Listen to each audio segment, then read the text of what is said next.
Independence is never more than one generation away from extinction. It did not pass to our children from the bloodstream. It must be fought for, protected, and handed on to them for themselves.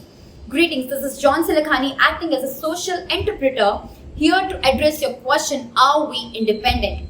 Well, if you're asking me this question in the backdrop of Independence Day approaching, then certainly I don't want to demotivate you all by saying we are not. Because a lot of you have already accepted the false narrative of independency and it seems to be happy with it.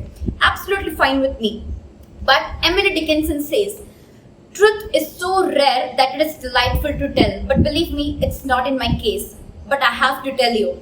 Ladies and gentlemen, it's sad, extremely sad, that it took us almost 75 years of independence to actually realize that we are not independent.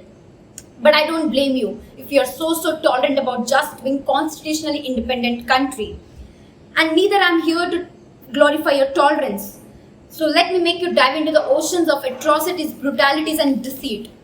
No, where to start with unemployment, poverty, inequality, corruption, etc. is absurd, nonsensical. A lot of every other speaker would address such issues.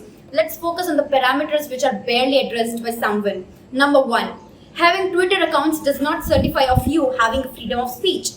And if it does, there is something which you need to ponder upon and check upon. Because in a country where advocates are denied free rights to openly criticize the Bar Council decisions, then there is something which is really wrong. And even this action has been addressed as a misconduct and their licenses are also on a stake. Because advocates are the people who have to analyze, critically analyze and have to take the sides. And if it's happening with them, then what to talk about common citizens? And let me tell you, believe me, no sooner you'll realize your freedom of speech has been curbed, then everything would be snatched away from you in the snap of time. And then it would be useless to repent upon. Second, a dependent healthcare sector of India. A detour is needed. Much has been said and written about the poor healthcare sector. And there isn't any hullabaloo against the growing dependency of India on China when it comes to procuring essential drugs. Let me tell you, India's healthcare sector is growing vulnerable. And even if we talk about something as crucial as energy, India has proved its dependency highly on foreign nations by importing 82% of its oils. Thirdly, paid media and journalism. We all are terribly tired of the corona pandemics, and I'm sure you're not willing to attend the more lethal and dangerous pandemics approaching your way.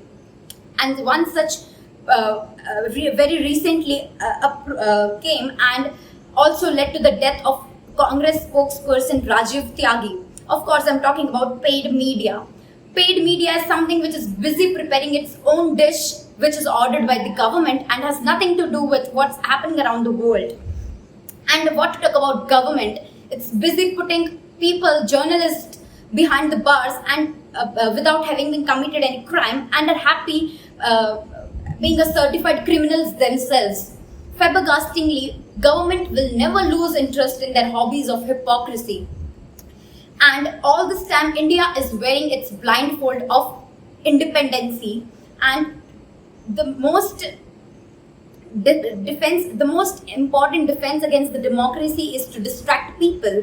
And this is what the government have done all these years upon, and that too successfully.